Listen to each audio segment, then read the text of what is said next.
So this is our system here. So we have 14 panels on the roof, 300-watt panels, and it goes all into this Schneider system. I'm gonna put the covers on, and a 20-kilowatt battery, and just a sub panel here. And then we've got 8 IBC, 256-gallon IBC totes, regular pump, and 2 6-volt batteries for 12-volt power. You need the 12-volt power to run the diesel heater. It has a glow plug in it, and it needs 20 amps to run the glow plug. Then what we have here, if you can see properly, yeah. So we have here, there's a pressure tank, circulation pump, which is on all the time. That's a 10-inch max water filter, diesel fuel supply, diesel fuel pump, which runs into the Thermotop C diesel heater, which it circulates in the system in parallel, and then it is controlled by a 3230 temperature controller. So there's the cold manifold and the warm manifold. And here's Joanne. Everything's good? Everything's working great? We got a temperature of 12 degrees in here, which is about perfect for when it's super cold, so we can pretty well leave it at this adjustments and it's totally stable. Then we're just gonna add, because we have so much solar we're not using, we're just gonna add the heater into the thermal mass. I'll just make a quick video of it because I didn't have one. Okay, so this is a basic hydronic heat system. And I'll just show you some of the main features. So you got, you got a 6-port manifold, 2 6-port, like 1 6-port manifold is 2, cold and hot. So you set the flow rates here, and then you got, it's got its own air purge valves, and a couple of exit things for charging or recharging. And it's got a pressure gauge. Some of them have temperature gauges too. This one doesn't. So how you set these things up is you just have your cold coming in, and it goes up and then down to your circulation pump, and then down to your heat source has to come in parallel. So it'll come in on the cold and come back in on the cold again.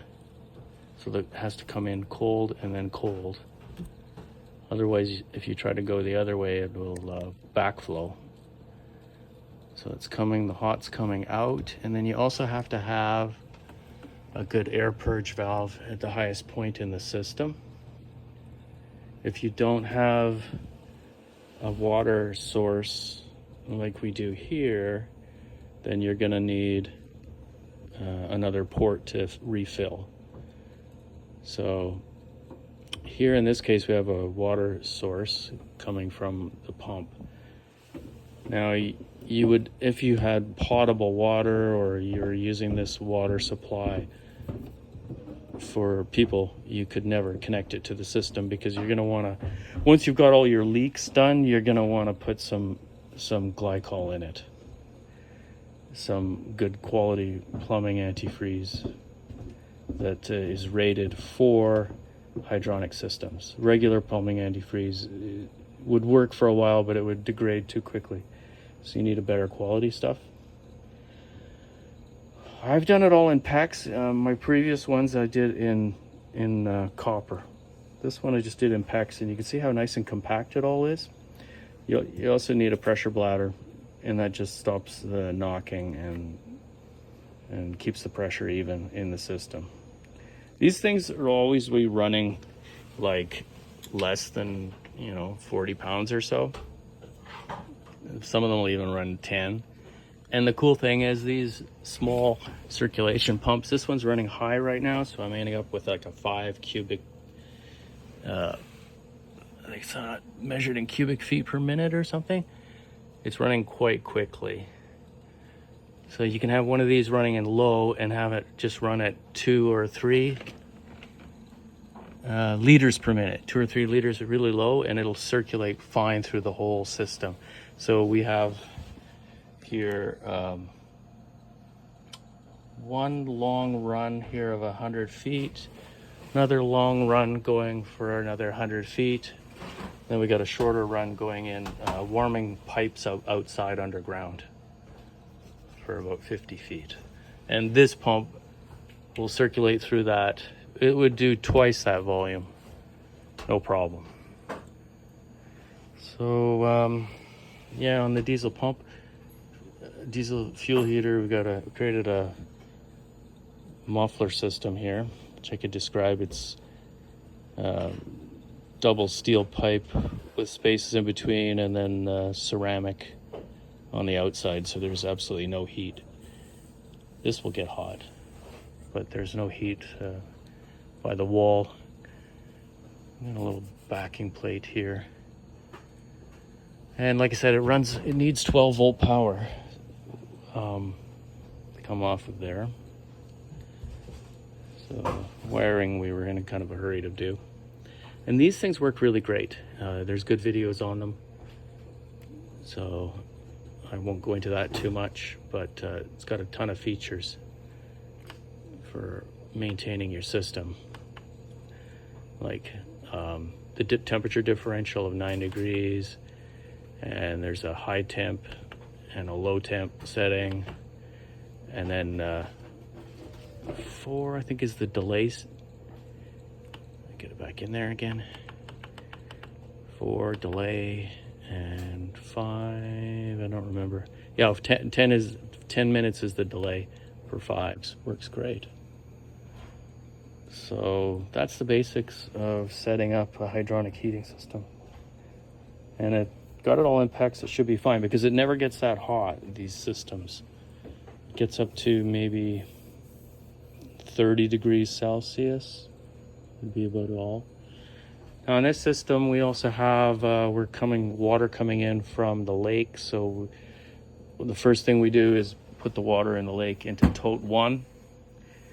Then it passes through these 2 filters. And actually, you need a strainer filter on here first, like a sediment filter first, which is something we have to add. It's coming.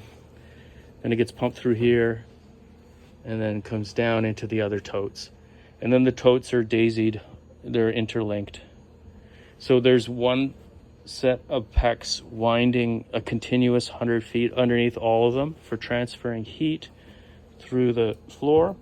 And then there's another totes coming through. So there's a tote adapter, which goes to garden hose, and then a garden hose to PEX 3/4. And then I've got it downsized to 1/2. It's more than enough to keep the fluid level the same on all the totes. So all 7 of these totes have the same volume. We're sitting on a really bumpy, rocky thing here. So I just didn't try to even them all out or anything. It doesn't really matter. So the idea is to create a huge thermal mass, save up the heat, and then in the really cold winter, it will radiate heat out. And it's working great. Proof of that is the diesel heater hardly ever runs. So that is the system. And yeah, standard Schneider system for the solar panels with a shut off. We do have generator backup, but we really don't need it. We're finding that the solar panels put out a whacking load of power, and with this battery, a big battery bank, you don't need that many panels, which means when you don't need that a lot of panels, then you don't need to buy extra MPPTs.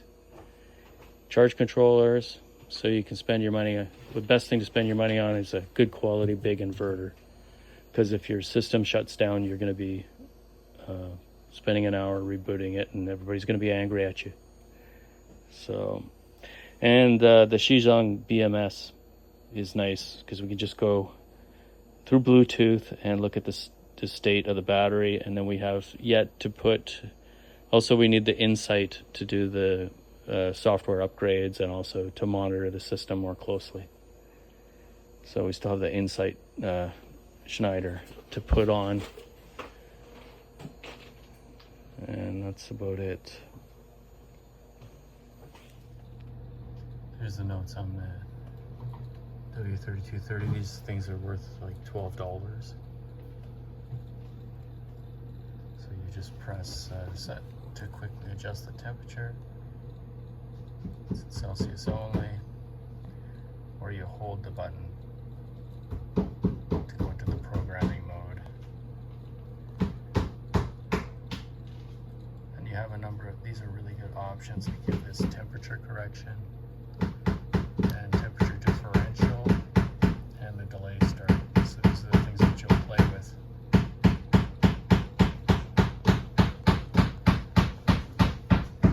And then we're going to have the reverse osmosis system here for drinking water. That's it. System's working great.